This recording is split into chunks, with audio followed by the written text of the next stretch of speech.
Angina nima u va qaysi holatlarda operatsiya qilish kerak yoki davolash kerak? Bu hozirgi kundagi xalqda har kungilik savoliga aylangan va juda ko'p bemorlarimiz lor vrachga murojaat qilganda birinchi savoli doktor anginamni olish kerak yoki doktor anginamni oldirmoqchiman yoki doktor anginamni oldiraymi degan savollar bilan kelib chiqadi. Qisqacha qilib tushuntirib berib o'tmoqchiman. Angina nima o'zi u? Tanglay murtaklari hisoblanib, bir juft insonlarda uchraydigan, har bir insonda uchraydigan organ hisoblanadi.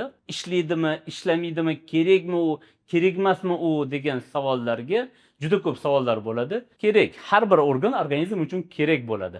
Ma'lum bir darajada kerak, ma'lum bir yoshgacha kerak. Yosh bolalarda angina 5 yoshgacha bo'lgan bolalarda birinchi burundagi himoya vositasi ishlashdan oldin murtaklari, ya'ni tanglay murtaklari, nyobni mindalini ishlashni boshlaydi. Mana ko'rib turganingizdek, mana shu angina hisoblanadi. Normada hajmi bu ham bo'lishi mumkin yoki bu ham bo'lishi mumkin. Ya'ni og'izni ochganda katta murtak ko'rinishi mana bu turishi bo'ldi, olib tashlash kerak degani emas. Juda ko'p odamlarda, shu insonlarda bemorlarimiz xatoliklar, tushunmovchiliklar bo'ladi. Anginam katta, oldirishim kerak deb. Yo'q. Katta anginasi borlar ham bezovta qilmaydi. Bir umr bezovta qilmasdan o'tganlar ham bor. Shuning uchun bunaqa holatlarda biz tegmaymiz. Qachonki shikoyatlari bo'lmasa, ya'ni nima? Birinchisi xurak bo'lmasa, shunga o'xshagan, ikkinchisi apnoe bo'lmasa, bunaqa holatlarda katta bo'lishdan, hajmi katta bo'lishdan qat'iy nazar tegmaymiz. Qachon tegish kerak? Kattami hajmi, kichkinami hajmi bezovta qilyaptimi? Himoya vazifasini bajarmasdan o'choq infeksiyasi vazifasini bajaryaptimi? Farqi yo'q. Hatto atrofichniy bo'lib kichkina bo'lib ketganini ham olib tashlashga majbur bo'lamiz. Har doim ham bo'lgan va hozirgi kunda ham ko'p uchraydi.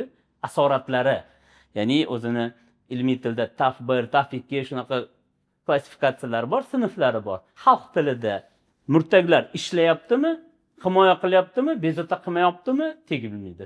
Bezovta qilyaptimi, oyoq qo'llarga asorat, yurakka asorat, buyraklarga asorat yoki bolalarda ko'proq nerv tizimiga asoratlar beryaptimi, bu holatlarda olinadi. Olinishda ham asoratiga qarab turib, turiga qarab turib yoki qisman olinadi, kichrattirib qo'yiladi yoki tagi bilan, kapsulasi bilan olinadi.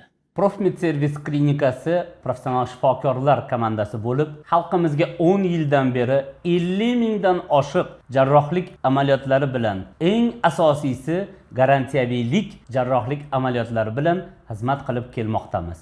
Agar sizda burun va halqumda burun to'sig'i, angiofibromlar, adenoma gipofizalar va boshqa quloq kasalliklari, eshitish pastligi bilan bog'liq problemalar, shunga o'xshagan problemalaringiz bo'lsa, bemalol Profmed Servis klinikasiga 24 ga 7 holatda murojaat qilishingiz mumkin. Agar sizda lor sohasi bo'yicha muammolaringiz bo'lsa, yuqori malakalik jarrohlik amaliyotlari kerak bo'lsa, pastdagi raqamlarga murojaat qiling. Professionallar siz uchun xizmatda bo'lamiz. Har doim buni lor vrach ko'rib, shikoyatini eshitib, klinik tahlillarini ko'ribgina keyin to'g'ri o'ziga qo'ya oladi qadamini. Hammasini olishim kerakmi, qisman olishim kerakmi degan. Anginani olinishga yoki anginani qisqartirishga shoshilmaslik kerak.